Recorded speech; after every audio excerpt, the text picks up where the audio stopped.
The ache in my shoulders had become a familiar companion.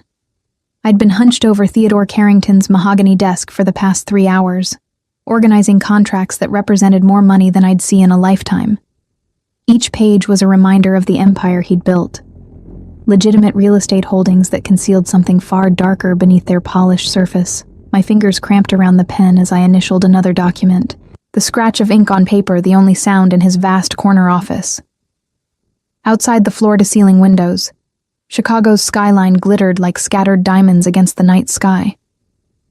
It was nearly midnight, and I was alone with him again. I could feel Theo's presence without looking up. He sat across the room in his leather armchair, ostensibly reviewing financial reports on his tablet, but I knew better. I'd learned to recognize the weight of his gaze over these 11 months working as his personal assistant. The air always changed when he watched me, grew heavier, electric, charged with something I didn't dare name. "You missed a signature on page 7. His voice cut through the silence, deep and controlled. That voice had haunted my dreams for months now, whispering things I'd never let him say in reality. I flipped back through the stack, finding the blank line. "Sorry, I'll fix it. You're tired." Not a question. He noticed everything. "I'm fine, Mr. Carrington." I kept my tone professional, kept my eyes on the papers. If I looked at him now, with exhaustion lowering my defenses, I might do something foolish. Like let him see how much I wanted him. The leather creaked as he stood. I felt rather than saw him approach, every nerve in my body attuned to his movement. He stopped behind my chair, close enough that his cologne, something expensive and woodsy, enveloped me. "How many times do I need to tell you to call me Theo?" His hand came to rest on the back of my chair, just inches from my shoulder. "We've worked together almost a year, Tessa. The formality is getting tiresome." My name in his mouth always sounded like a caress. I swallowed hard, forcing myself to stay still. "It's more appropriate this way." "Appropriate." He said the word like it tasted bitter. "Is that what concerns you? Propriety?" "Everything about this concerns me," I wanted to say. "The way my heart races when you walk into a room, the way I find excuses to work late just to be near you, the way I imagine your hands on me when I'm alone at night." "Instead," I said, "the contracts are almost finished. I should have everything ready for tomorrow's meeting with Mr. Volkov." The mention of his business associate shifted something in the air. Theo's hand moved from the chair to my shoulder, a touch so light it could have been accidental, but wasn't. Nothing Theo did was accidental. Dimitri is bringing someone new tomorrow, his enforcer apparently. His thumb traced a small circle against my blouse, sending heat spiraling down my spine. "I want you in the meeting." I should have said no. These weren't the kinds of meetings a personal assistant typically attended. But I nodded, because saying no to Theo Carrington was like trying to stop a force of nature. "Good." His hand lingered another moment before he stepped away, returning to his chair. "Finish up. I'll have Marco drive you home." Marco, one of Theo's many security men who shadowed him everywhere. I'd gotten used to their presence. These silent sentinels who materialized from nowhere whenever Theo needed them. What I hadn't gotten used to was the way they all looked at me, like they knew something I was trying desperately to ignore. The rest of the documents took another hour. Theo stayed the entire time, working in companionable silence that felt more intimate than it should. When I finally stood to leave, stretching my stiff muscles, he was already on his feet. "I'll walk you down." He didn't wait for agreement, just held the door open with an expectant look. The elevator ride to the ground floor was torture. We stood on opposite sides of the small space, but I felt him everywhere. His eyes tracked my reflection in the polished doors. My own face looked back at me, dark circles under hazel eyes, blonde hair escaping its professional bun, lips I'd chewed anxiously throughout the evening. "You work too hard," Theo said quietly. A laugh escaped me before I could stop it. "That's rich, coming from you. You're here more hours than I am. I have nothing better to do with my time." Something in his voice made me finally look at him. His gray eyes held mine with an intensity that stole my breath. "What's your excuse?" The truth clawed at my throat. I'm avoiding an empty apartment where my mother's hospice bed is a constant reminder that I'm losing her. I'm drowning in debt to people who will break my legs if I don't pay soon. I'm staying late because being near you is the only time I feel anything other than terrified. "Same as yours," I lied. "Nothing better to do." The elevator dinged. Marco waited by a sleek black car, his bulk unmistakable even in the dim parking garage. Theo's hand found the small of my back, guiding me forward. That simple touch sent electricity racing through my body. "Tomorrow, 10 a.m., he reminded me as Marco opened the rear door. "Don't be late." I slid into the car, acutely aware of his eyes following me. Only when Marco pulled away did I let myself sag against the leather seat, releasing the breath I'd been holding. My phone buzzed. A text from the hospice nurse. "Your mother had a rough night. She's asking for you." Guilt crashed over me. I'd been so consumed with Theo, with this dangerous attraction, that I'd almost forgotten about Mom's latest treatment failure. The experimental drug that was our last hope had failed. Without it, she had maybe 3 months. 3 months. And I was $70,000 in debt to Vincent Russo, a loan shark whose patience had run out 2 weeks ago. The money I'd borrowed for Mom's treatment. The money I couldn't possibly repay on my assistant's salary. The money that was going to get me killed. I closed my eyes, letting the city lights blur past the window. Tomorrow's meeting with Dmitry Volkov. Tomorrow I'd sit across from Theo and pretend my world wasn't crumbling. Tomorrow I'd keep every desperate secret locked away and do my job. Tomorrow I'd face the man I couldn't have and remember all the reasons why. And the morning arrived too quickly. I'd spent the night at Mom's bedside, watching her labored breathing, holding her thin hand. She'd been beautiful once, before the cancer ate her from the inside out. Now she was a ghost of herself, fading a little more each day. "You look tired, sweetheart," she whispered as dawn broke through the hospice room's window. "I'm fine, Mom." I squeezed her hand gently. "Just work stress." Her eyes, the same hazel as mine, studied my face. "You're lying. You've always been a terrible liar." I almost laughed. If she only knew how much I'd been lying lately. "Get some rest. I'll be back tonight." The commute to Carrington Tower was a blur. I changed in the building's restroom, swapping jeans for the navy pencil skirt and cream blouse I kept in my locker for emergencies. Professional armor to hide the fact that I was falling apart. Theo's office was on the 42nd floor.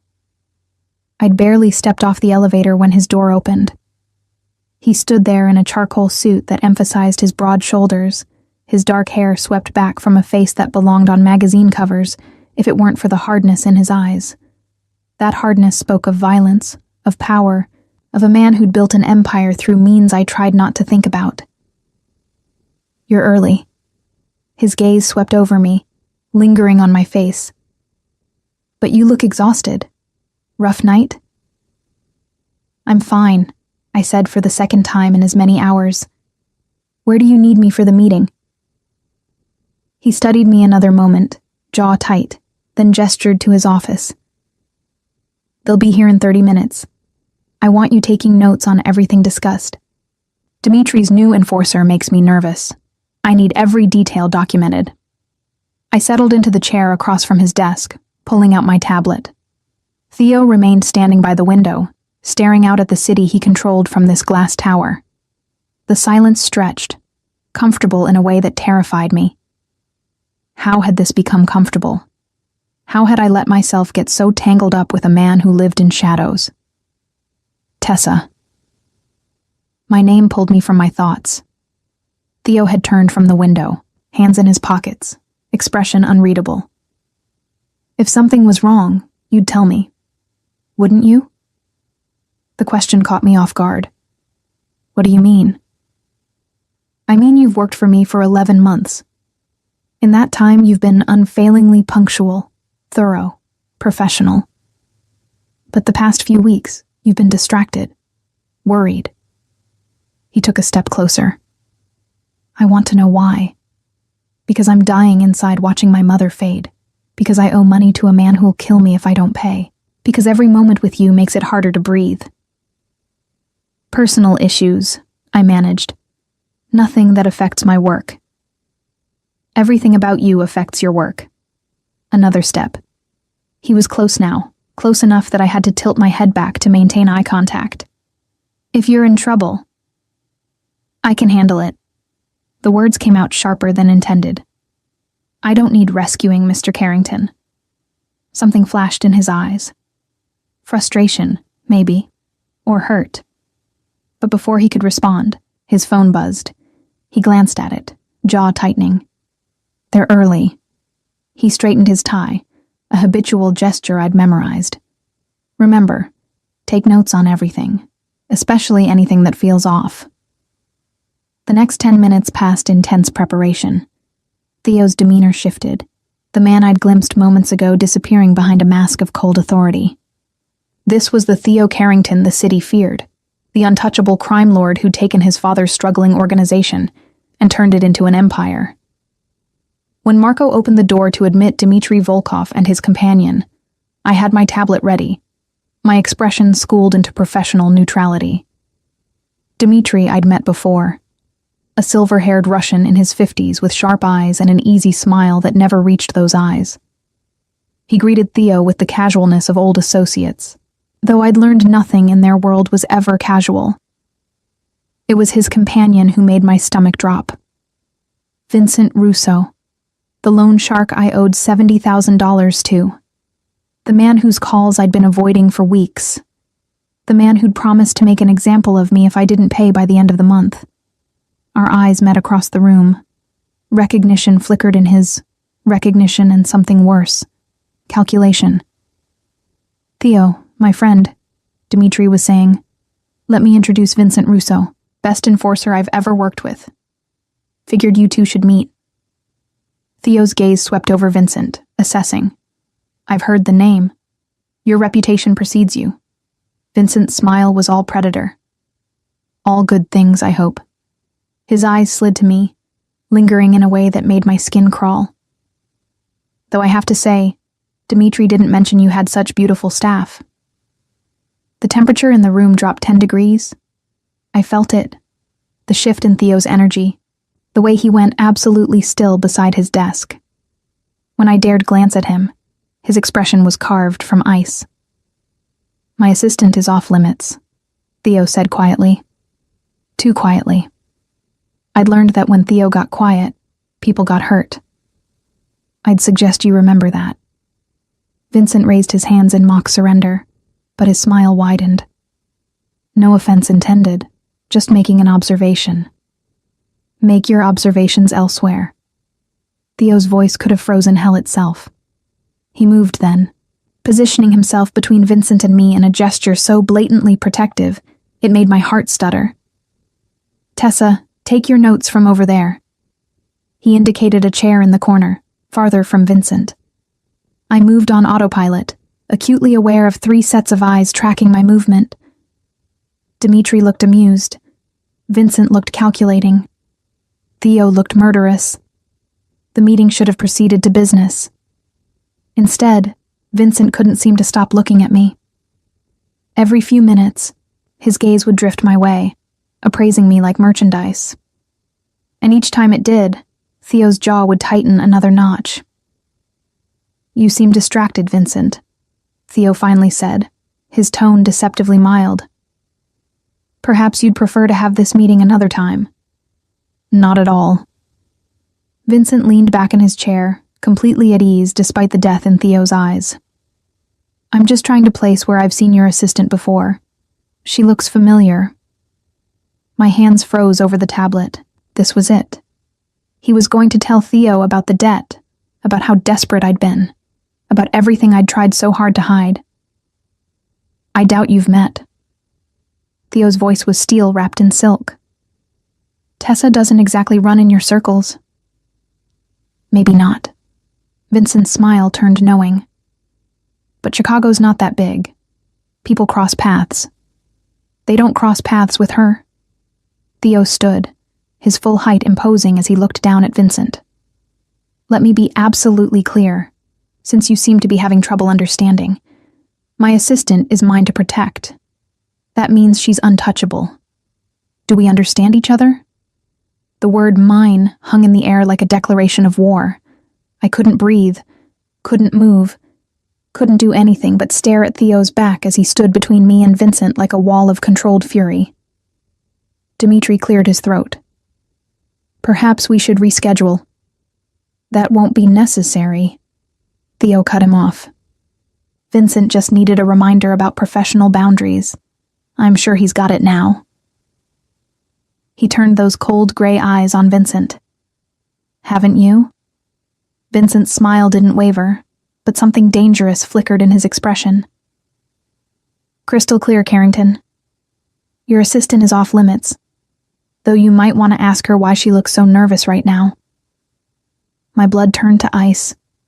He was going to do it. He was going to destroy everything. Get out. Theo's voice was barely above a whisper, but it carried the weight of absolute command. Both of you. This meeting is over. Dimitri stood immediately, years of experience telling him when to retreat. But Vincent took his time, making a show of straightening his suit jacket, his eyes finding mine one last time.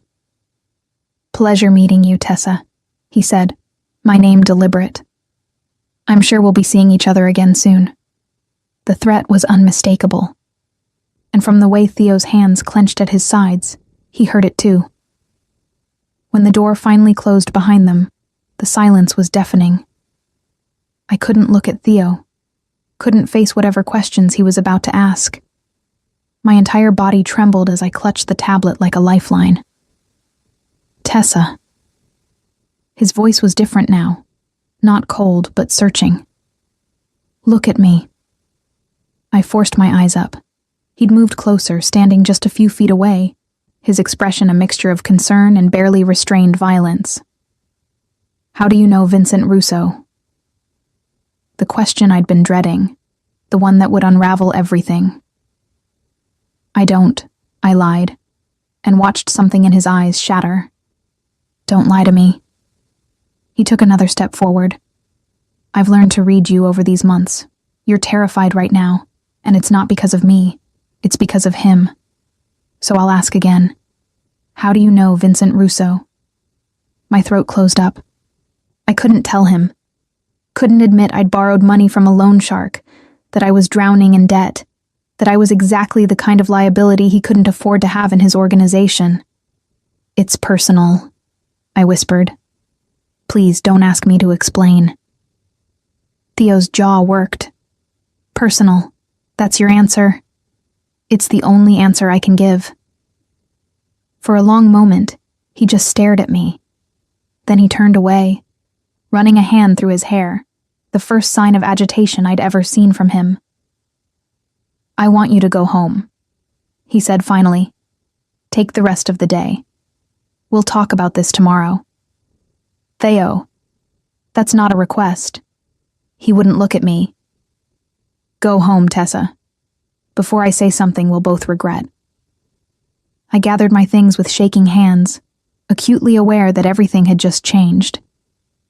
At the door, I paused, some desperate part of me needing to explain, to make him understand. I'm sorry, I said quietly. He didn't respond, didn't turn around, just stood there by the window, staring out at his city, while I walked away from the only safe thing in my crumbling world. I didn't know it then, but Vincent Russo was already planning his next move, and when he made it, everything I'd tried to protect would come crashing down around me. The cage had closed. I just hadn't realized I was already trapped inside. The hospice room smelled of antiseptic and death. I'd been sitting by Mom's bed for 3 hours, watching her sleep, when my phone buzzed for the 15th time. I ignored it like I'd ignored the previous 14 calls from unknown numbers. Vincent was making his move. I'd expected it the moment I left Theo's office yesterday, but the speed still caught me off guard. First came the flowers, white lilies, the kind you send to funerals, delivered to the hospice with a card that read, "Time's running out." Then the texts from burner phones, each one a reminder of what I owed, what would happen if I didn't pay. But it was the photo that made my hands shake. A picture of me leaving Carrington Tower yesterday, taken from across the street. The message beneath it was simple. Your boss can't protect you from everything. I deleted it immediately, but the damage was done. Vincent knew where I worked, where my mother was dying, probably where I lived. He'd done his homework, mapping out every piece of my life he could use as leverage. "Tessa?" Mom's voice was barely a whisper. Her eyes opened, clouded with morphine, but still sharp enough to see through me. "What's wrong?" "Everything. My world is falling apart, and I can't stop it." "Nothing, Mom. Just work stress." The lie came easily now, practiced over weeks of hiding the truth. "How are you feeling?" "Like I'm dying." Her attempt at humor broke my heart. Which, to be fair, I am. She reached for my hand with fingers that felt like bird bones. "You look scared, baby." "Talk to me." I wanted to. God, I wanted to pour out everything. The debt, Vincent's threats, my impossible attraction to Theo, the way I felt like I was drowning with no way to surface. But she had enough burdens without adding mine to the weight. "I'm fine." I lied again. "Really? You should rest." Her fingers tightened on mine with surprising strength. "I'm your mother. I know when you're lying. Whatever's happening, whatever you're hiding." She broke off, coughing, and I had to help her sit up until the fit passed. When she could breathe again, her eyes held mine with fierce determination. "You've always been too proud to ask for help, just like your father, but pride is a luxury we can't afford anymore." Before I could respond, the door opened. I expected the nurse. Instead, Marco filled the doorway, his bulk somehow polite in the small room. "Miss Morgan." His gravelly voice was respectful but firm. "Mr. Carrington would like to see you, now." My stomach dropped. "I'm with my mother." "He's aware. He said to tell you it's urgent." Marco's expression softened fractionally as he looked at Mom. "We can wait in the hall while you say goodbye." The "we" registered. I glanced past him to see another of Theo's security men stationed outside. How long had they been there? How had I not noticed? "Go," Mom said, reading my hesitation. "Whatever this is about, it sounds important." I kissed her forehead, promised to return later, and followed Marco into the hallway. His partner, a younger man I didn't recognize, fell into step behind us. "How long have you been watching me?" I asked as we headed for the elevator. Marco's expression remained neutral. "Since you left the office yesterday. Boss's orders." "He's having me followed?" "He's having you protected." The distinction seemed important to Marco. "There's a difference." The elevator ride down was silent, but my mind raced. Theo had put security on me without asking, without telling me. Part of me wanted to be angry about the invasion of privacy. The larger part was terrified about what it meant. We exited into the parking garage where a black SUV waited, engine running. Marco opened the rear door, and I slid in before I could second-guess myself. The interior was leather and luxury, but it was the laptop open on the seat beside me that caught my attention. A note was stuck to the screen in Theo's decisive handwriting. "Watch this. Then we talk." I picked up the laptop with trembling fingers. The video was already queued up, time-stamped from this morning. Security footage from somewhere, a restaurant maybe, based on the booth seating visible in frame. Vincent Russo sat across from a man I didn't recognize. The audio was clear enough to hear their conversation. "So Carrington's assistant is the one who owes you?" the unknown man asked. Vincent's smile was cruel. 70 grand. She borrowed it for her mother's cancer treatment. Experimental drugs, very expensive, very unsuccessful. And she can't pay? Not even close. Which is where it gets interesting. Vincent leaned forward, lowering his voice but not enough to escape the recording. Carrington's got it bad for her. Saw it yesterday. The way he looked at her, positioned himself between us. That's not just boss protecting employee. That's possession. So you use her to get to him? Better. I use her to make him vulnerable. Get her to feed us information, or threaten to tell Carrington about her debt and see him go ballistic trying to protect her. Either way, we leverage the weakness. Vincent's expression turned calculating. Dimitri wants to move against Carrington's territory. This girl is our way in. The video ended. I sat frozen in the back of the SUV, my blood ice in my veins. Vincent wasn't just collecting a debt. He was weaponizing it, using me to hurt Theo. The driver pulled up to Carrington Tower. Marco opened my door, his expression grim. 42nd floor. He's waiting. I made it to Theo's office on autopilot, my mind still processing what I'd heard. Marco opened the door for me, then closed it quietly, leaving us alone. Theo stood by his window again, his thinking spot, I'd learned. He didn't turn when I entered. I've had Vincent Russo under surveillance for 6 weeks, he said quietly. Dimitri's been making noise about expansion, and Vincent is his new muscle. I needed to know what they were planning. He finally turned to face me. In the afternoon light, I could see the shadows under his eyes, the tension in his jaw. He'd been up all night, I realized. Watching that footage, connecting the dots, understanding exactly how deep my trouble went.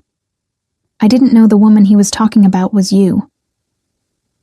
His voice was carefully controlled, but fury simmered beneath. Not until I saw this morning's footage. Then suddenly, everything made sense. Your distraction, your exhaustion, the fear in your eyes yesterday when he walked in. Theo. $70,000. He said the number like it physically hurt him. For your mother's treatment. You borrowed from a loan shark instead of asking me for help. The accusation in his voice stung. We barely knew each other when I needed the money. You were my boss, not my... I stopped, unable to finish the sentence. Not my what? Friend? More? Not your what, Tessa. He crossed the distance between us in 3 strides. Finish that sentence. Tell me what you think I am to you. I backed up until I hit his desk. My employer, that's all. Liar. The word was soft but absolute. He braced his hands on the desk on either side of me, caging me in. You feel this between us. I know you do. I see it every time you look at me, every time you flinch when I get close, every time you bite that lip when you're trying not to stare.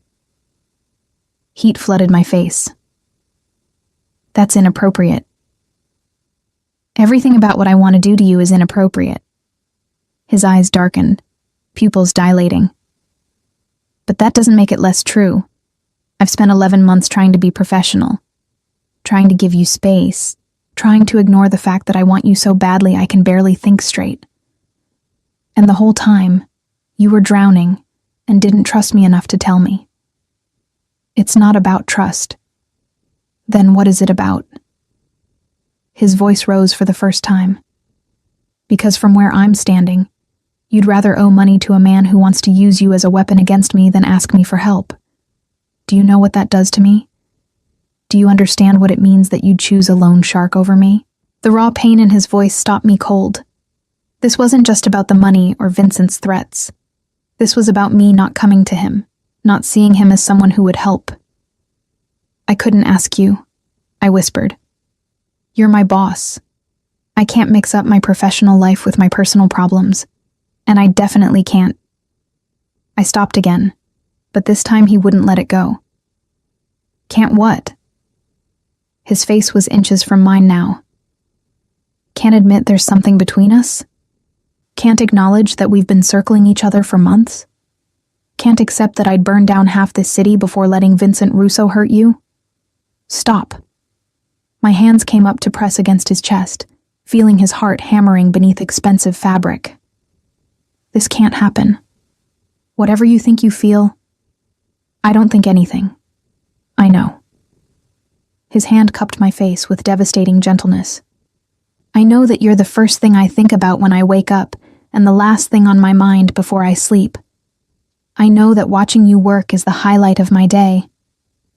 I know that when Vincent looked at you yesterday, I wanted to put a bullet between his eyes for daring to let his gaze linger that long. My breath caught. You can't say things like that. Why not? Because it scares you? Because it makes this real? His thumb traced my cheekbone. I've terrified you from the beginning, haven't I? Not because of what I do, but because of how you feel when I'm near you. He was right. God help me. He was completely right. I was terrified. Of him, of this, of the way my body leaned into his touch despite every logical reason to pull away. Vincent will use me against you, I said desperately. That's his plan. Either I give him information, or he exposes the debt and watches you react.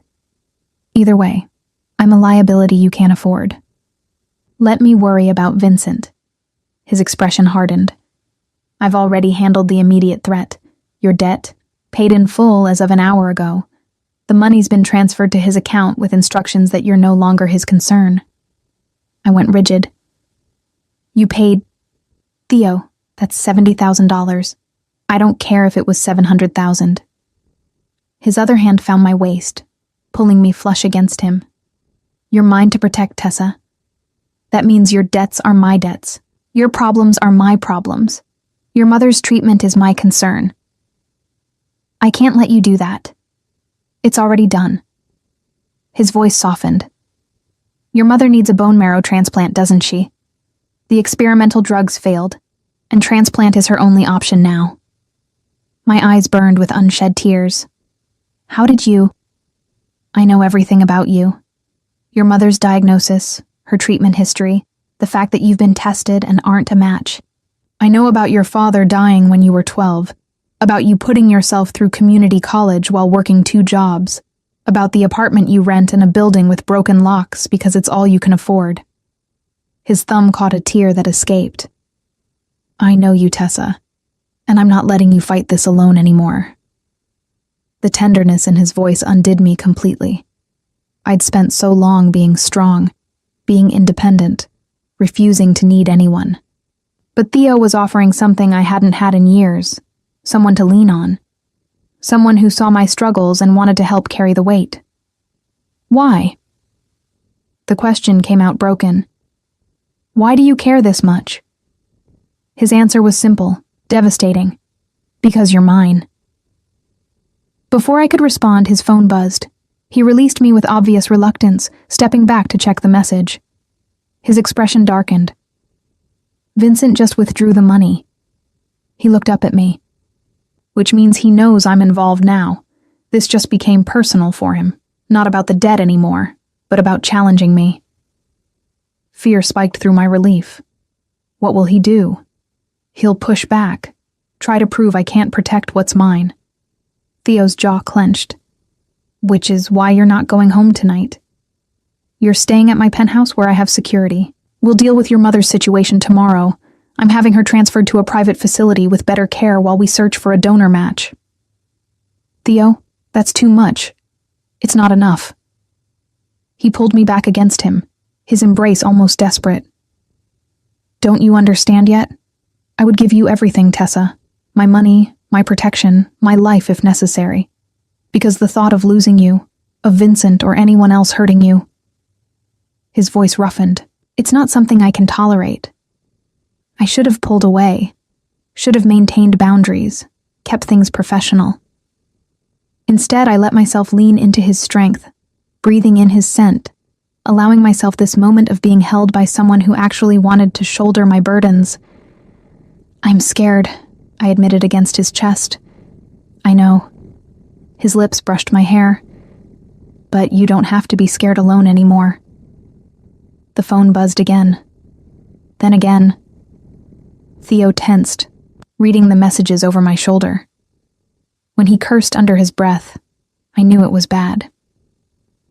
"What is it?" He turned the phone so I could see. Security footage from the hospice, timestamped 20 minutes ago.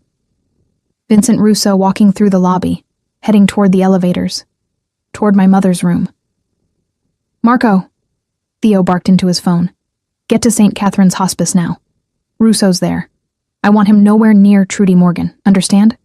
Use whatever force necessary." He hung up, then pulled me toward the door.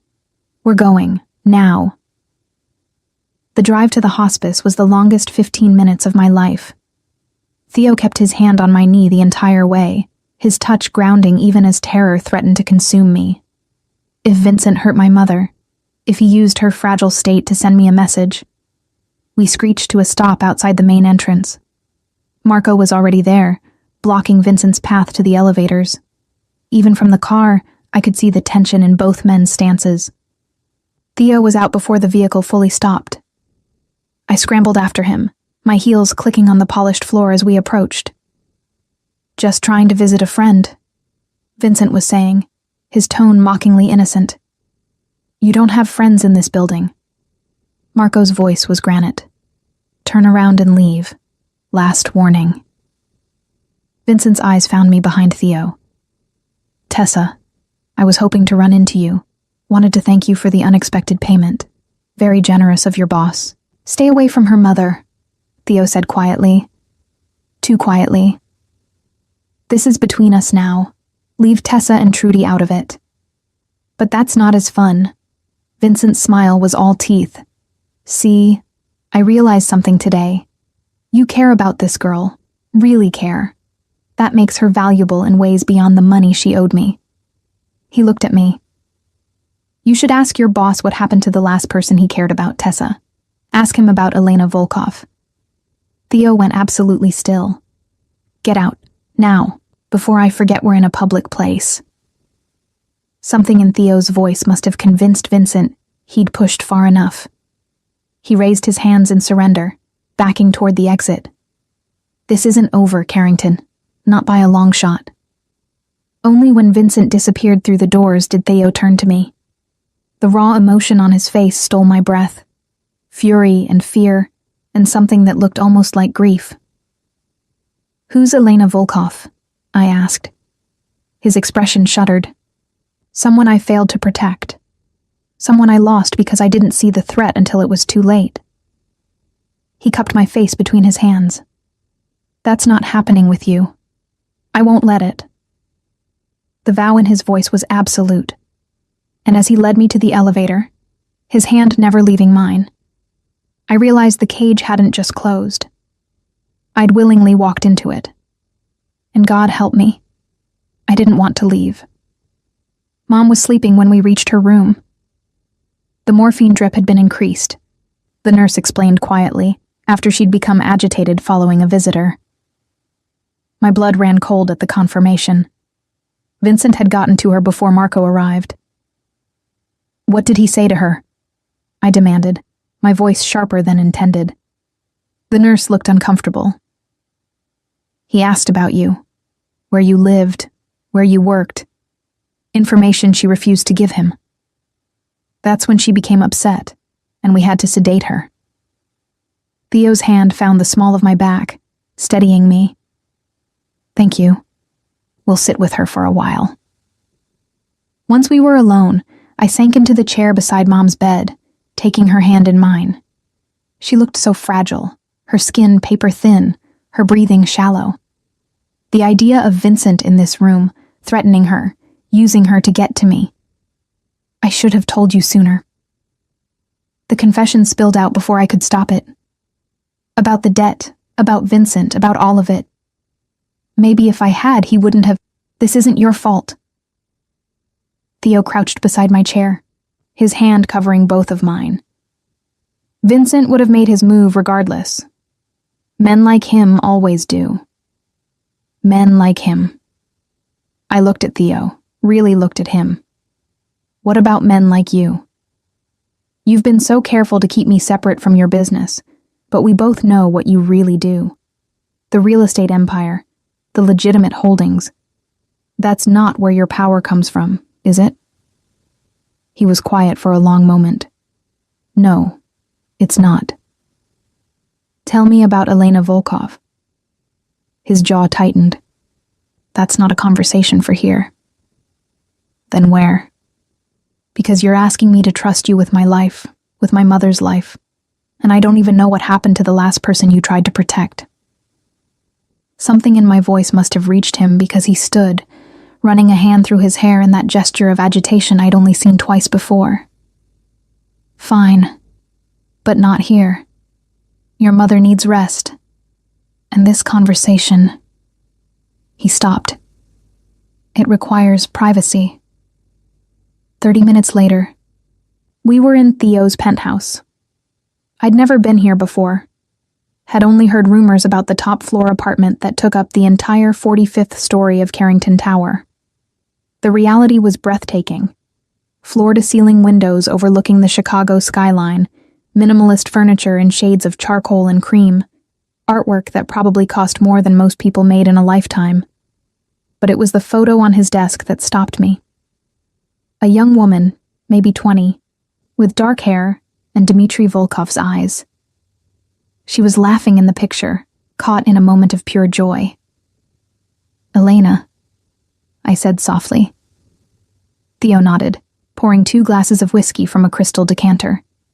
He handed me one before settling onto the leather sofa, his expression distant. She was Dmitry's daughter. We grew up together. Our fathers did business, so we were constantly around each other. She was like a sister to me. The past tense wasn't lost on me. I sat beside him, close enough to offer comfort, but not touching. What happened? I was 24, just taking over my father's operations after he had a heart attack. Elena was 20, studying art history at Northwestern, completely removed from the family business. Or so I thought. He took a long drink. Turned out she'd been dating someone, a rival family's enforcer.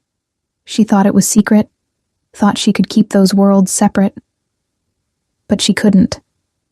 No, her boyfriend was using her to get information on Dmitry's operations. When I found out, I tried to warn her, tried to make her see what he really was. She didn't believe me. Said I was just being overprotective, that not everyone in this life was a monster. His voice roughened. 2 weeks later, she was dead. Car accident officially. But I knew better. So did Dmitry. Her boyfriend had gotten what he needed, and she'd become a liability. The grief in his voice was raw, even after what I assumed were years. I'm sorry. I failed her. He set his glass down with controlled precision. I saw the threat. I knew what would happen, and I still couldn't protect her. Because I respected her independence.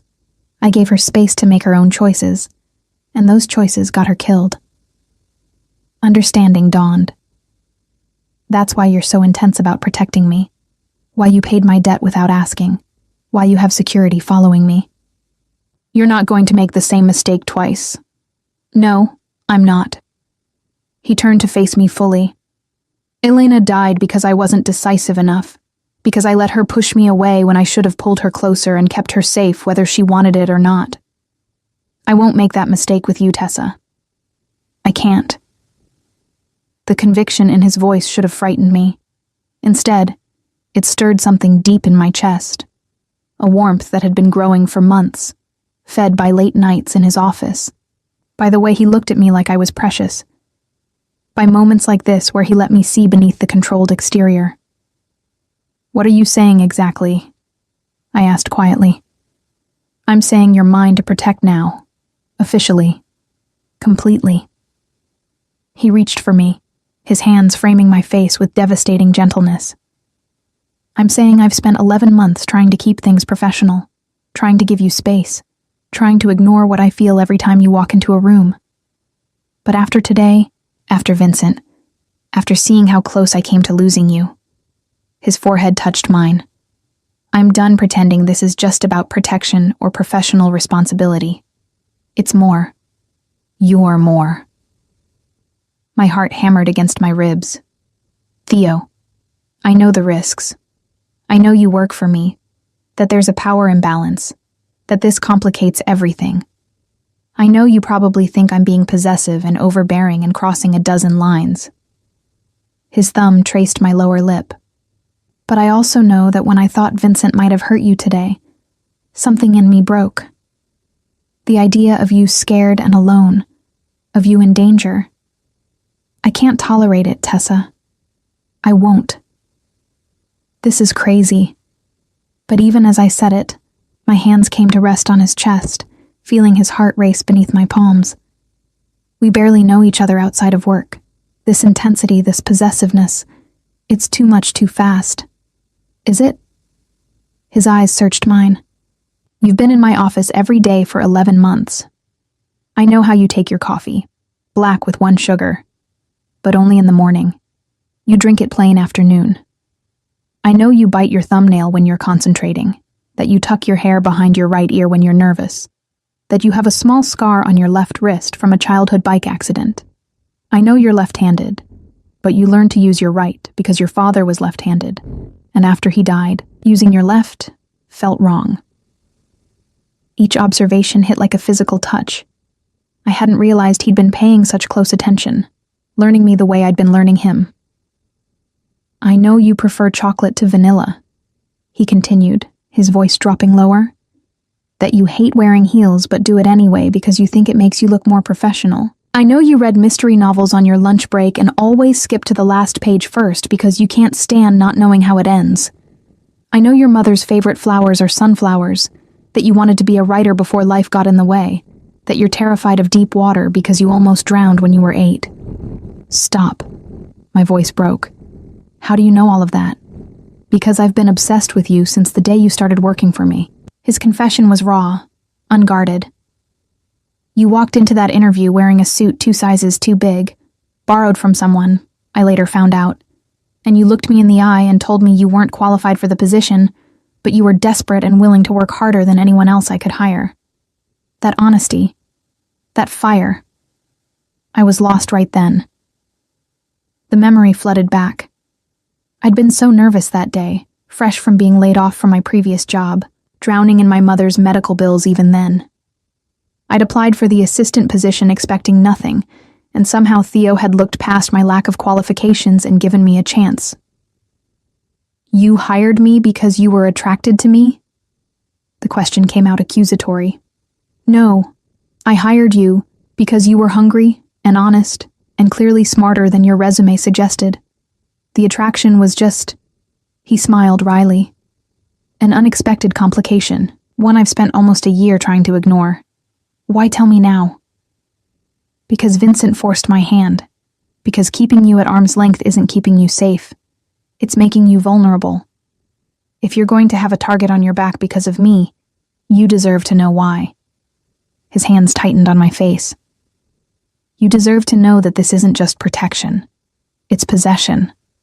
It's wanting you so badly I can barely function. It's needing you close where I can keep you safe and see you and know you're okay. My breath came in short gasps. This was too much, too intense. But God help me. Part of me wanted it. Wanted him. Had wanted him for months while telling myself it was impossible. Inappropriate. Dangerous. What about my choice in this? I whispered. You keep saying I'm yours, but you haven't asked if I want to be. Something flickered in his eyes. Vulnerability I'd never seen before. You're right. I'm so busy trying to protect you that I haven't given you any agency. He pulled back slightly, giving me space. So, I'm asking now. Tessa Morgan, do you want this? Do you want me? Knowing what I am? Knowing the life I lead? Knowing that being with me means entering a world of danger and moral compromise? The honest answer terrified me.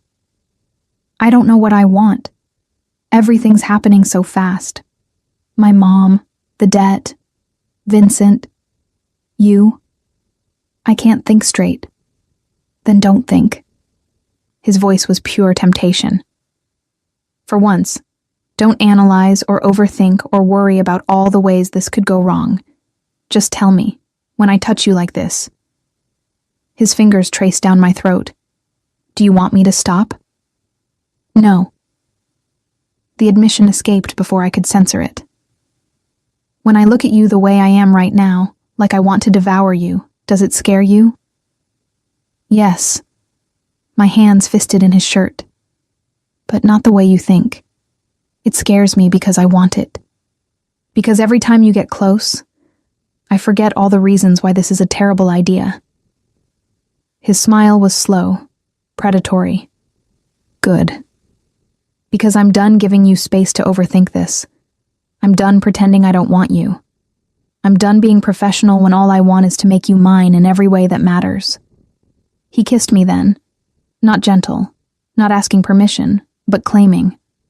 His mouth moved over mine with desperate hunger, and I responded instinctively, matching his intensity. My fingers tangled in his hair as his hands gripped my waist, pulling me into his lap. This was madness. We were in his penthouse. I was still reeling from Vincent's threats. My mother was dying, and I was kissing my boss like the world was ending.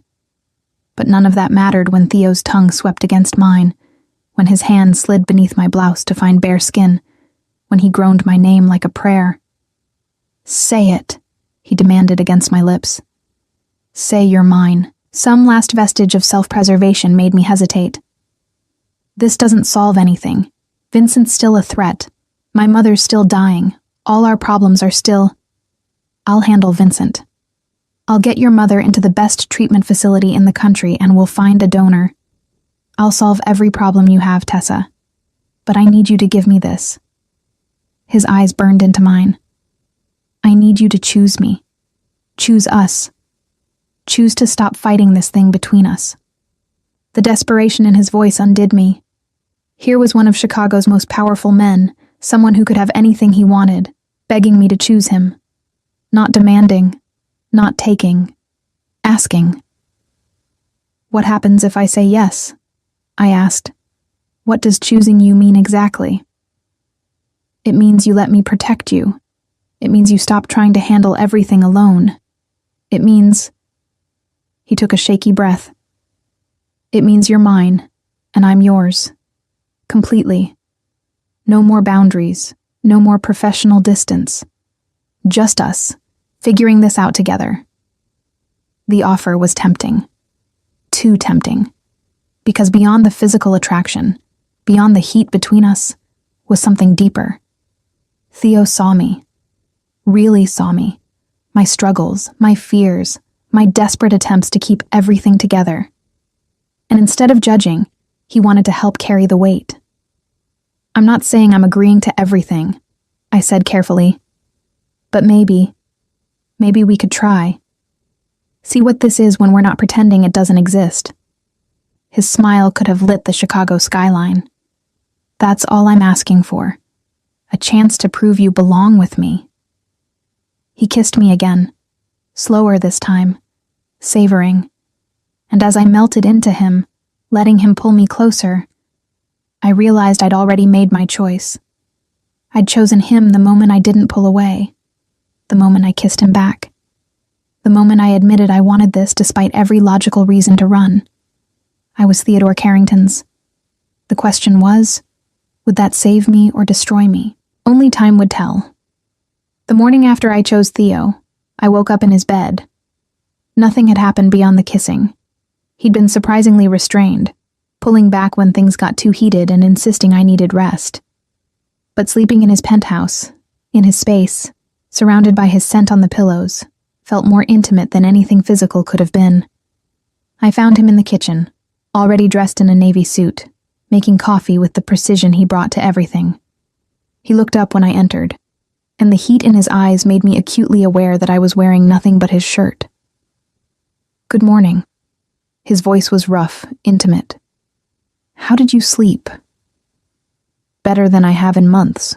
It was true. Despite everything, despite the chaos of my life, I'd slept deeply for the first time since Mom's diagnosis. He crossed to me, handing me a cup of coffee prepared exactly how I liked it. "We need to talk about the next steps. Your safety, your mother's treatment, Vincent." Reality crashed back. For a few blissful moments, I'd forgotten about the threats closing in. What did you have in mind? First, your mother. I've made arrangements with Northwestern Memorial's Transplant Center, the best in the region. They're expecting her this afternoon. Full donor search. Experimental treatments if necessary. Whatever it takes. He paused. I've also put her on every registry in the country. If there's a match out there, we'll find it. Tears pricked my eyes. Theo, I can't afford. I can.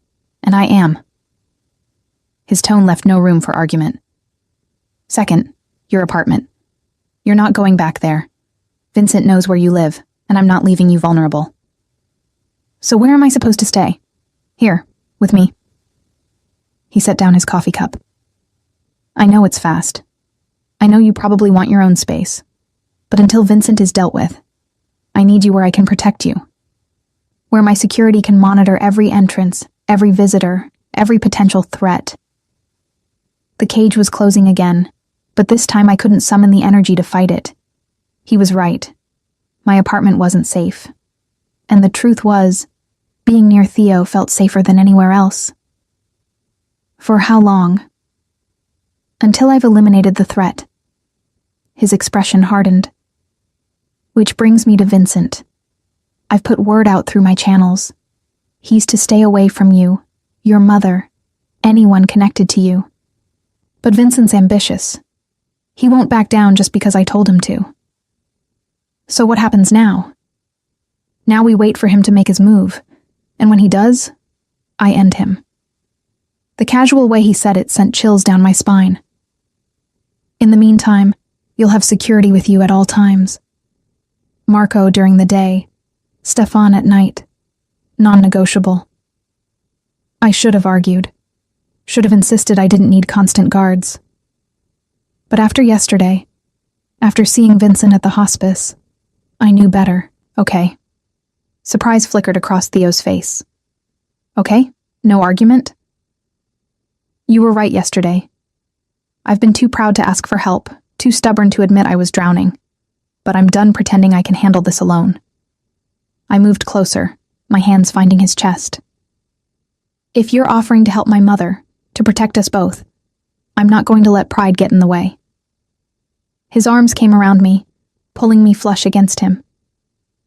You have no idea how long I've waited to hear you say that. The next few days settled into a new rhythm. Mornings with Theo before he left for meetings I wasn't invited to. Days spent at Northwestern with Mom, who'd been transferred to a private suite that looked more like a hotel room than a hospital. Evenings back at the penthouse, where Theo and I navigated this new intimacy with careful steps. We hadn't slept together yet, not fully. He seemed determined to give me time to adjust, to make sure I was choosing this for the right reasons. But the tension between us built with each passing day, each heated kiss that stopped just short of more. Each night I fell asleep in his arms, wanting things I was afraid to name. It was on the fourth day that everything shifted. I was at the hospital with Mom when my phone buzzed. A text from an unknown number. Meet me in the parking garage. Level 3. Come alone or your mother has an accident. My blood turned to ice. I looked up to find Mom sleeping peacefully, her monitors steady. Nothing seemed wrong, but the threat was clear. I should have called Theo immediately. Should have gotten Marco, who was stationed outside Mom's room. But the message said, come alone, and some desperate part of me couldn't risk my mother's safety by disobeying. The parking garage was dim, fluorescent lights casting sickly shadows. I made it to level 3 before I saw him, Vincent, leaning against a concrete pillar, arms crossed. Tessa, glad you could make it. His smile was all predator. What do you want? I kept my distance, acutely aware that I'd made a terrible mistake coming here alone. What I've always wanted. Access. He pushed off the pillar, approaching slowly. See, Carrington paying off your debt was insulting. Like I'm some errand boy who can be bought off. But you... His eyes raked over me in a way that made my skin crawl. You're the key to bringing him down. I won't help you hurt Theo. Won't you? He pulled out his phone, showing me a photo. Theo leaving his office building that morning. The angle suggested it had been taken by a sniper. One call, and he's dead.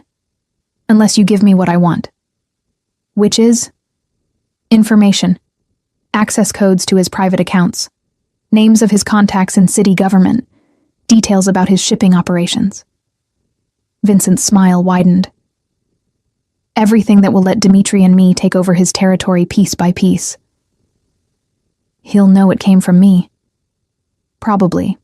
But you'll be long gone by then. I'll give you enough money to take your mother and disappear. Start fresh somewhere Carrington can't find you. He paused. Or you can refuse, and I put a bullet in his head. Your choice. Panic clawed at my throat. This was worse than I'd imagined. Vincent wasn't just threatening me. He was using me as a weapon against the one person who'd tried to help. I need time to think. You have until tomorrow night. Meet me here, same time, with the information. Or Carrington dies. Vincent turned to leave, then paused. Oh, and Tessa? If you tell him about this meeting, I'll know. And your mother's monitors might malfunction. Accidents happen in hospitals all the time. He disappeared into the shadows, leaving me shaking in the empty garage. I made it back to Mom's room on autopilot. Marco looked up from his phone when I entered, frowning. You okay? You look pale. Fine, just needed some air. The lie came automatically, but guilt churned in my stomach. I should tell him. Should call Theo immediately. But Vincent's threat echoed in my mind. If you tell him, I'll know. How would he know? Did he have someone watching?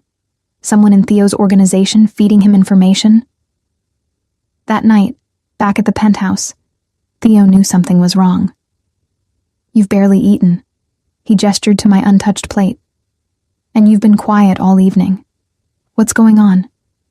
Just worried about Mom. Another lie. They were piling up, suffocating me. The donor search hasn't turned up anything yet. It's only been 4 days. These things take time. He reached across the table, taking my hand. Hey, look at me. I forced myself to meet his eyes, those gray eyes that saw too much. Whatever it is, you can tell me. We're in this together now, remember? His thumb stroked across my knuckles. No more secrets. The irony nearly broke me. Here he was, offering complete honesty, while I sat across from him hiding a threat that could get him killed. But what choice did I have? If I told him, Vincent might follow through. If I didn't, I'd be betraying the one person who'd actually tried to save me. I'm just tired. I pulled my hand away, standing abruptly. I think I'll go to bed early. Hurt flickered across his face, but he nodded. Okay. I have some work to finish anyway. I'll join you later. I escaped to the bedroom, my mind racing. 24 hours. That's all I had to figure out what to do. Give Vincent the information and watch him destroy Theo? Refuse and risk Theo's life along with my mother's? Tell Theo everything and hope Vincent was bluffing about having eyes inside the organization? I was still wrestling with the impossible choice when the bedroom door opened an hour later. Theo entered, already loosening his tie, his expression troubled. We need to talk. He sat on the edge of the bed, his body language tense, and this time, I need you to be completely honest with me. My heart stopped. About what? About where you went this afternoon. Marco said you disappeared for 20 minutes. Security footage shows you going to the parking garage. His eyes held mine. Who did you meet, Tessa? The direct question shattered my resolve. I couldn't lie to him, not when he was looking at me like that. Not when he'd given me so much and asked for so little in return. Vincent, I whispered. He texted me, threatened my mother if I didn't come alone. Theo went absolutely still. What did he want? Information about your business. Access codes, contact names, shipping details. Tears spilled down my cheeks. He said if I don't give it to him by tomorrow night, he'll kill you. And if I tell you, he'll hurt my mother. He said he has someone watching. Someone who'll know if I talk. Son of a bitch. Theo stood, pacing to the window. He's trying to isolate you, make you think you have no options. It's a classic manipulation tactic. But what if he's telling the truth? What if he does have someone inside your organization? Then we find them and eliminate them. He turned back to me, his expression hard. But first, we deal with Vincent. Permanently.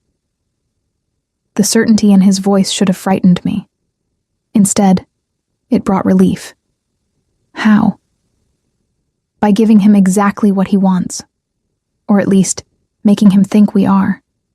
Theo pulled out his phone, sending a rapid series of texts. You're going to that meeting tomorrow, but you won't be alone. And the information you give him will be carefully designed to expose his own operation while protecting mine. He'll know it's fake. Not if we're smart about it. I'll have my tech team create access codes that look legitimate, but actually trigger alerts when used. Names of contacts that are really undercover FBI agents. Shipping manifests that lead nowhere. His smile was cold. Vincent wants to use you as a weapon against me? Fine. We'll use him to clean up Dimitri's entire operation. I stared at him, seeing for the first time the tactical mind that had built his empire. This wasn't just about brute force. It was chess, played with lives and loyalties, and careful manipulation. What about the threat to my mother? I'm moving her tonight, to a private facility outside the city where Vincent can't reach her. She'll have round-the-clock security and better care than Northwestern can provide. He crossed back to me, pulling me to my feet. And you? You're staying right here where I can protect you. No more secrets, Tessa. No more trying to handle threats alone. If Vincent or anyone else comes after you, you tell me immediately. Understood? I nodded, relief and guilt warring inside me. I'm sorry I didn't tell you right away. I was just so scared. I know. He kissed my forehead, gentle despite the violence simmering beneath his surface. But you're mine to protect now. That means trusting me to keep you safe, even when it's hard. Especially when it's hard. Mine. That word again, claiming and possessive.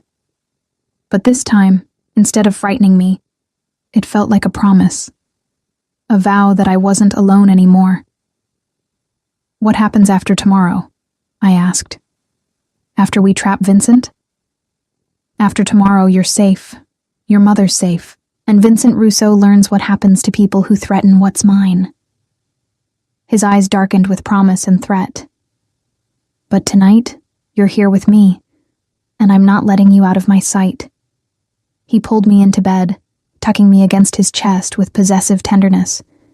And as I lay there, listening to his heartbeat, I realized I'd stopped fighting the cage. Because maybe it wasn't a cage at all. Maybe it was armor. Protection against a world that had tried to break me. Maybe being Theodore Carrington's was exactly where I needed to be. The 24 hours before the meeting with Vincent passed in a blur of preparation. Theo's tech team, people I'd never met, who appeared in the penthouse like ghosts and disappeared just as quickly, created an entire fabricated digital trail. Access codes that would trigger silent alarms. Contact lists filled with federal agents posing as corrupt officials. Shipping manifests that would lead Vincent straight into an FBI sting operation. He won't suspect it's fake? I asked for the 10th time, watching them work. Theo's hand found the small of my back, grounding me. He'll suspect. But his greed will override his caution. Men like Vincent always think they're smarter than they are. That evening, as the sun set over Chicago, Theo pulled me into his office. The city sprawled beneath us, millions of lights beginning to flicker on as darkness fell. From up here, it looked peaceful. Beautiful, even. Nothing like the dangerous game we were about to play. I need you to understand something. Theo turned me to face him, his hands cupping my face. When you meet Vincent tomorrow, you'll be wired. I'll hear every word. I'll have men positioned throughout that garage, on every level, in every stairwell. If he so much as touches you wrong, they'll move in. What if he searches me for a wire? He won't get the chance. The device is embedded in your necklace.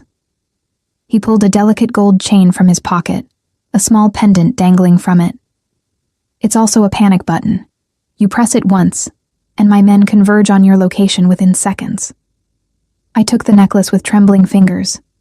The pendant was a tiny compass, beautiful and innocuous. Why a compass?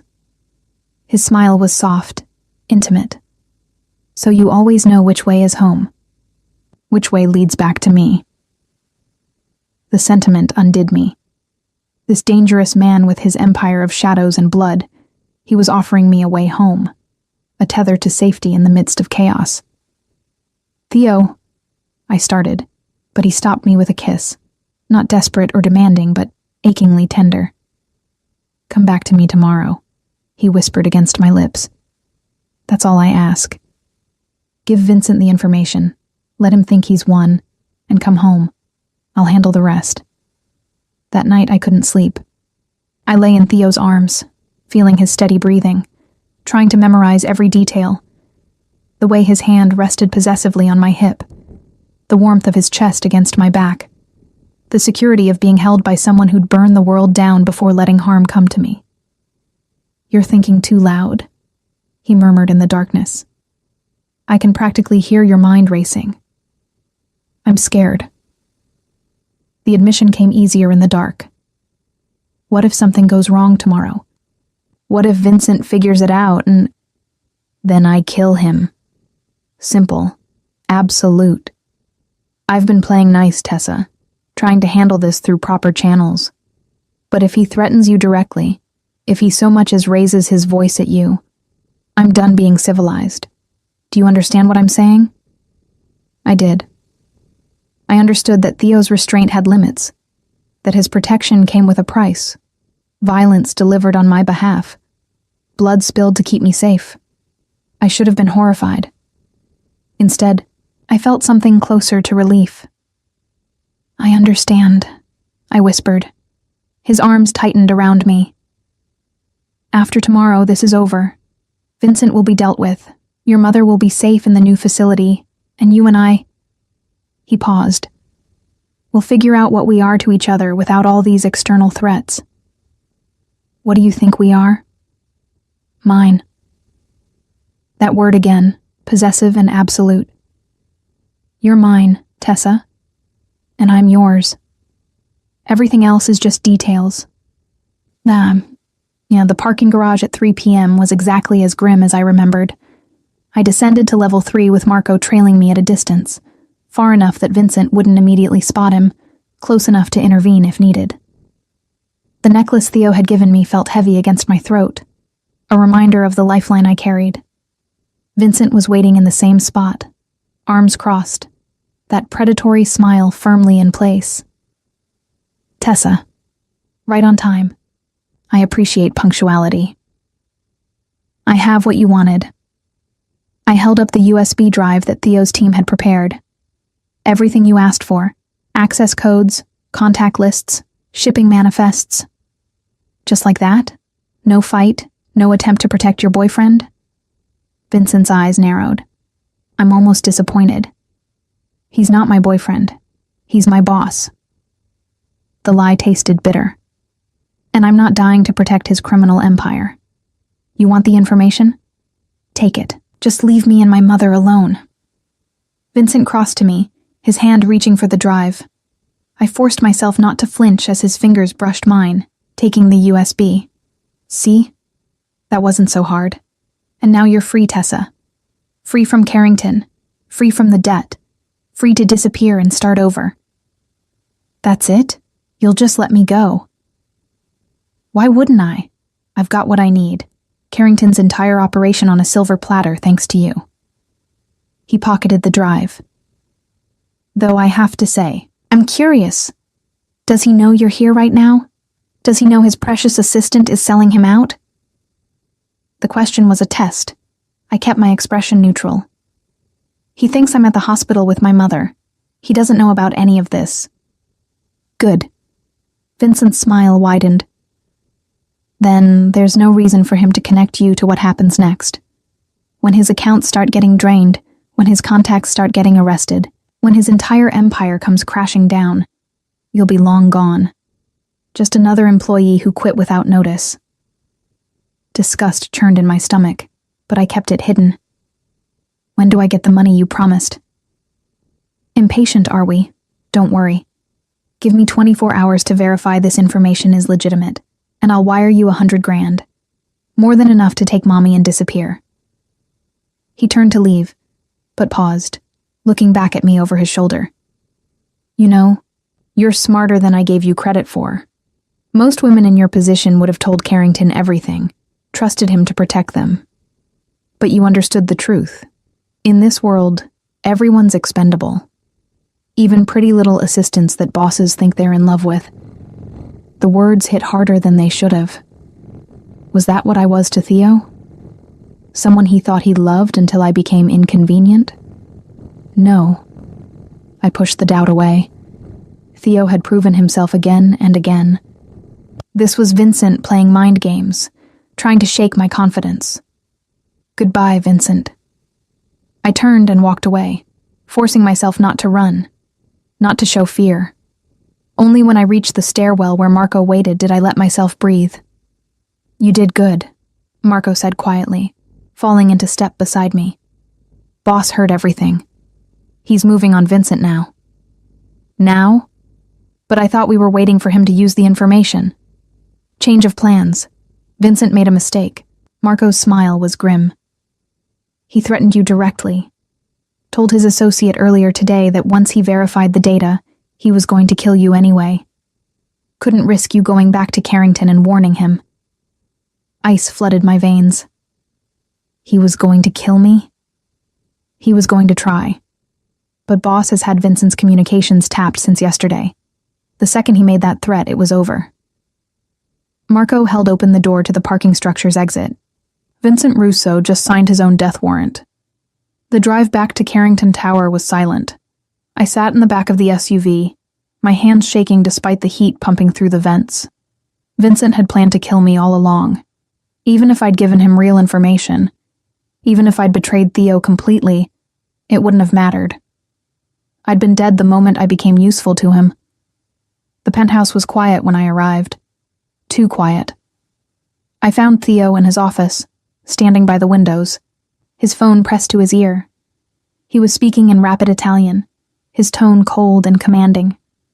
When he saw me, something in his expression shifted, the coldness melting into relief. Handle it, he said into the phone, then ended the call. 3 strides and he was across the room, pulling me into his arms with desperate intensity. You're safe. You're here. You're safe. What's happening with Vincent? He's being dealt with as we speak. Theo's voice was muffled against my hair. My men picked him up 10 minutes ago. He's currently being questioned about his plans to kill you. The implication was clear. Questioned meant tortured, meant Vincent was paying for his threats in blood and pain. I should have felt sick. Should have begged Theo to stop, to show mercy. Instead, I felt nothing but relief. Good, I whispered. Theo pulled back, studying my face with those intense gray eyes. You're not upset? He was going to kill me, even after I gave him what he wanted. He was going to kill me to cover his tracks. My voice was steadier than I expected. So no, I'm not upset that he's facing consequences. I'm just... I stopped, trying to articulate the tangle of emotions. I'm tired of being afraid. Tired of being a target. Tired of people thinking they can use me and throw me away. No one is ever using you again. His hands framed my face. And anyone who tries to hurt you will answer to me. Permanently. The vow should have frightened me. Instead, it felt like absolution. Permission to stop fighting, to let someone else be strong for me. My mother, I said suddenly. Did she make it to the new facility okay? She's there now, settled in, comfortable. The doctors there are already working on an expanded donor search. Theo's expression softened. And there's something else. We found a potential match. Preliminary testing looks promising. The words didn't register at first. Then they hit like a physical blow. A match? For the transplant? It's not confirmed yet. But the donor registry flagged someone this morning. A 90% match. They're running more detailed tests now, but the transplant coordinator is optimistic. Tears streamed down my face before I could stop them. After months of bad news, of treatments failing, of watching my mother fade, finally, a ray of hope. How did you... I couldn't finish the question. I put her case in front of every specialist in the country, called in every favor I had, made it clear that finding a donor for Trudy Morgan was my personal priority. He wiped my tears with his thumbs. I told you I'd fix this, Tessa. I keep my promises. I kissed him then, pouring everything into it. Gratitude and relief and something deeper, something I wasn't ready to name but could no longer deny. He responded instantly, his arms crushing me against him, his mouth claiming mine with desperate hunger. Bedroom, he growled against my lips. Now. Yes. No hesitation, no doubt, just certainty that this was right, that he was right, that after months of circling each other, we were finally ready. He lifted me without breaking the kiss, carrying me through the penthouse to his bedroom. Our bedroom now, I realized. Somewhere along the way, this had become home. As he laid me on the bed, his eyes dark with desire and something fiercer, I reached for him. Make me yours, I whispered, completely. His smile was pure possession. You already are. I'm just making it official. What followed was a claiming in every sense of the word. Not gentle, not tentative, but fierce and absolute. A sealing of the bond that had been building between us since that first day in his office. Afterward, wrapped in his arms, I felt something settle deep in my chest. The fear that had been my constant companion for months. It was gone, replaced by certainty. I was Theodore Carrington's, and he was mine. The cage had become a sanctuary, and I had no intention of ever leaving. I woke to sunlight streaming through the floor-to-ceiling windows and the realization that everything had changed. Theo's arm was draped possessively across my waist, his breathing deep and even against my neck. For the first time in months, I felt at peace. That peace lasted exactly 10 minutes. My phone buzzed on the nightstand, a call from Northwestern Memorial. My heart stopped as I answered, terrified that something had happened to Mom during the night. Miss Morgan, this is Dr. Patel from the Transplant Center. I have excellent news. The potential donor we identified has been confirmed as a match. We'd like to schedule the transplant for next week if your mother is strong enough. The words didn't seem real. I'd spent so long preparing for the worst that hope felt foreign, dangerous. Next week? That's so soon. The donor is available now, and your mother's recent tests show she's stable enough for surgery. I know this is sudden, but with her condition, we don't want to delay. Dr. Patel's voice was gentle. This is the miracle you've been waiting for, Miss Morgan. Let's not waste it. After I hung up, I turned to find Theo awake, watching me with those intense gray eyes. Good news? They found a match. A real match. The transplant is scheduled for next week. The words came out choked with emotion. She's going to live, Theo. My mom is going to live. He pulled me into his arms, and I let myself break down completely. All the fear and exhaustion and desperate hope I'd been carrying for months poured out in shaking sobs against his chest. I told you I'd fix it, he murmured into my hair. I told you I'd save her. Thank you. It wasn't enough. Could never be enough for what he'd given me. Thank you for everything. His hands tightened on me. You don't need to thank me for taking care of what's mine. That's what I do, Tessa. I protect the people I love. Love. The word hung between us, heavy with meaning. He'd said it so casually, like it was simply a fact rather than a declaration. You love me? I whispered. Did you think this was just about wanting you? About possession? He tilted my face up to meet his gaze. I've been in love with you for months, Tessa. Since before I had any right to be. Since before you were ready to hear it. But yes, I love you. Completely. Irrevocably. The honesty in his voice, the vulnerability in his eyes, it shattered the last of my defenses. I love you too, I admitted. I think I have for a while now. I was just too scared to let myself feel it. His kiss was achingly tender, a promise and a claim and a celebration all at once. When we finally broke apart, both breathing hard, he rested his forehead against mine. After the transplant, after your mother is recovering, we need to talk about our future, about what you want this to be. His thumb traced my lower lip. I know I've been overbearing, possessive, demanding, but I need you to understand. This isn't temporary for me. I want you in my life permanently, in every way. Before I could respond, his phone rang.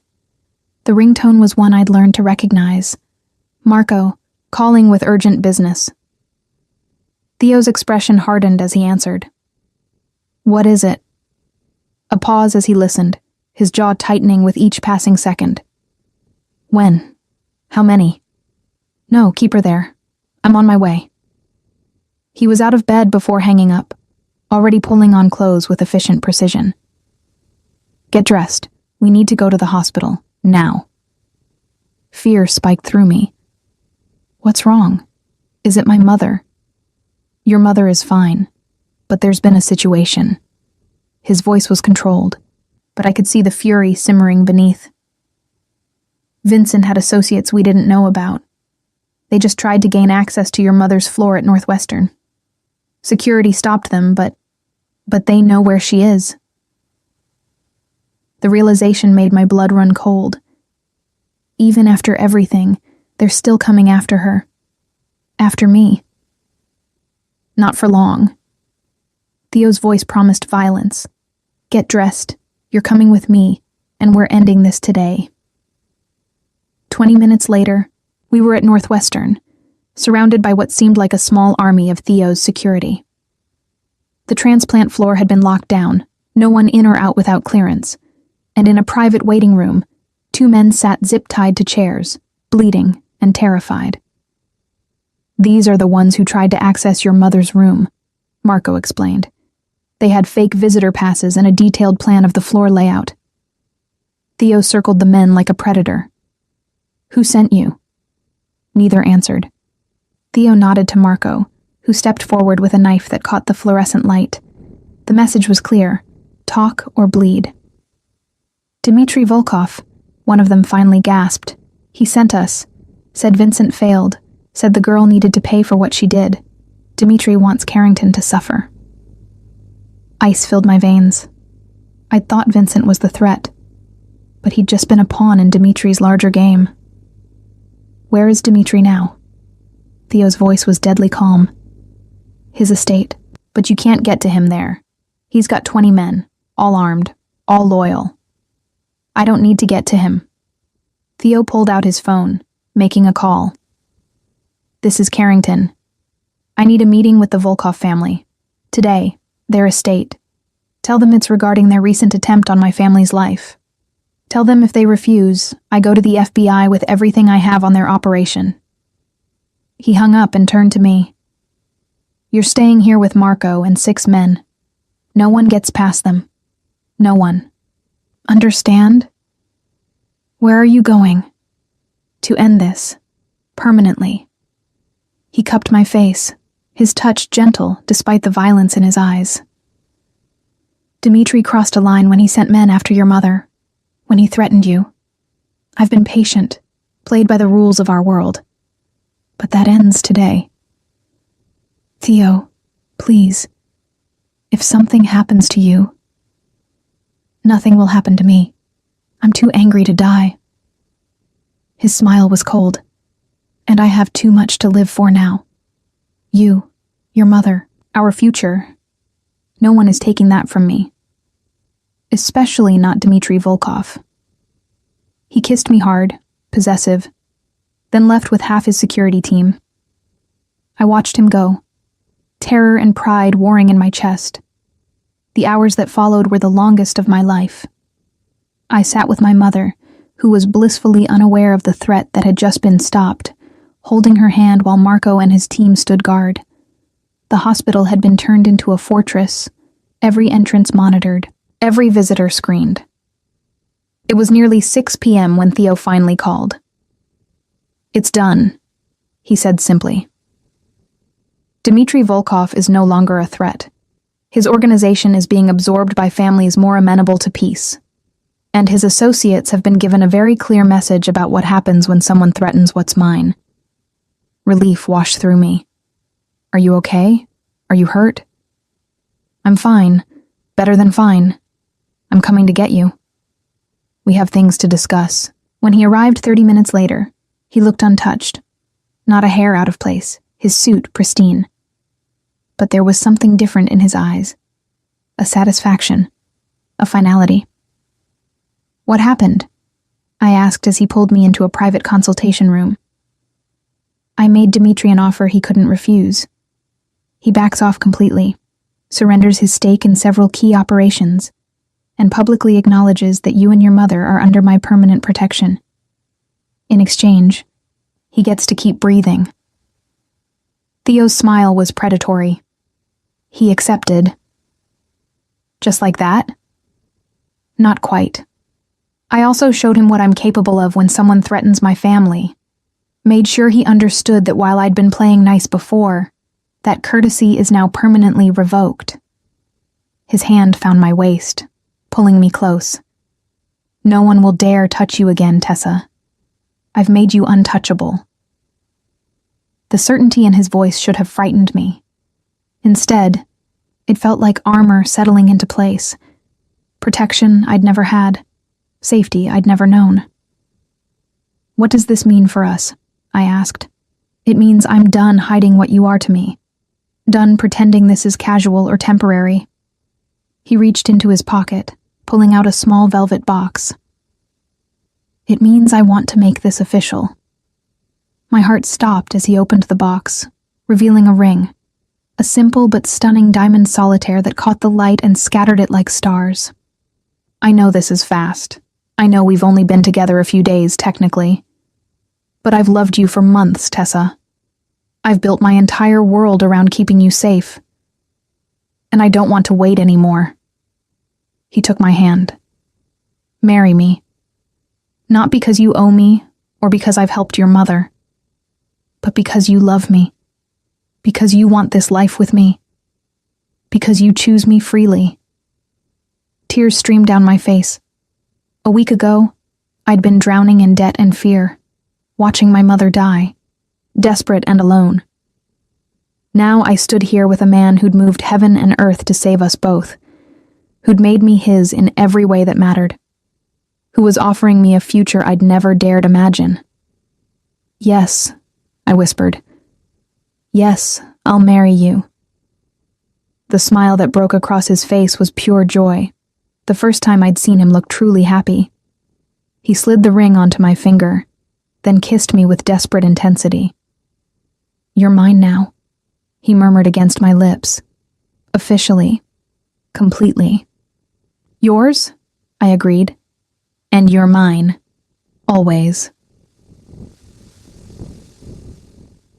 1 year later, the private garden at Theo's estate was transformed into something out of a fairy tale. White roses and peonies everywhere, strings of lights creating a canopy of stars, chairs filled with the few people who mattered most. I stood in the bridal suite, Mom beside me in her wheelchair, recovered from the transplant, cancer-free for 8 months now, growing stronger every day. She was crying as she helped adjust my veil. "You look beautiful, baby," she whispered, So beautiful. And so happy. I was happy. Deliriously, impossibly happy. The past year had been a whirlwind. Mom's successful transplant, moving permanently into Theo's penthouse, gradually integrating into his world while maintaining my own identity. He'd supported my decision to go back to school, to pursue the writing degree I'd abandoned years ago. I'd learned to navigate his business empire, become someone the families respected, proven I was more than just Theo's weakness. I was his strength, his partner, his equal. "It's time," Marco said from the doorway, looking uncomfortable in his formal tuxedo. "Boss is getting anxious." I laughed, kissing Mom's cheek before taking Marco's offered arm. He'd become like a brother over the past year, and it felt right that he'd walk me down the aisle. The ceremony was small, just family and close associates. But when I stepped out into the garden and saw Theo waiting at the altar, the rest of the world disappeared. He looked devastating in his tuxedo, his dark hair styled back, his gray eyes fixed on me with such intensity that I felt it like a physical touch. As I walked toward him, his expression shifted, from controlled to vulnerable to absolutely certain. "You're the most beautiful thing I've ever seen," he whispered when I reached him. "You're not so bad yourself," I whispered back, making him smile. The ceremony was traditional, the vows we'd written ourselves. When it came time for Theo's vows, his voice was steady, but emotional. "Tessa, you walked into my life when I'd forgotten what it meant to truly care about someone. You challenged me, frustrated me, made me want to be better than I was. You saw the darkness in me and didn't run. Instead, you stood your ground and demanded I see you as an equal. I promised to love you, protect you, cherish you for all the days of my life. I promise that you will always be my first priority, my greatest treasure. I promise that no one will ever hurt you while I draw breath. You are mine, and I am yours. Forever." My own vows were simpler but no less heartfelt. "Theo, you saved me when I was drowning. You gave me hope when I had none. You loved me when I couldn't love myself. I promise to stand beside you, to be your partner in all things, to trust in your protection while maintaining my own strength. I promise to love you fiercely, completely, without reservation. You claimed me as yours, and I accept that claim, because you're mine too, forever." When the officiant pronounced us husband and wife, Theo kissed me like we were the only two people in the world, like he was sealing a promise written in blood and fire and unwavering devotion. "Mrs. Carrington," he murmured against my lips. Finally. The reception was intimate, perfect. But it was later, when we were finally alone in the master suite that had become truly ours, that Theo pulled me close. "Do you have any regrets?" he asked quietly. "About how we started? About everything that happened?" I thought about it, the fear, the danger, the impossible choices. Then I thought about where it had led us, to this moment, this love, this future. "No regrets," I said firmly. "Every terrifying moment led me here, led me to you." "Good." His hands framed my face with that familiar possessive gentleness. "Because I'm never letting you go, Tessa Carrington.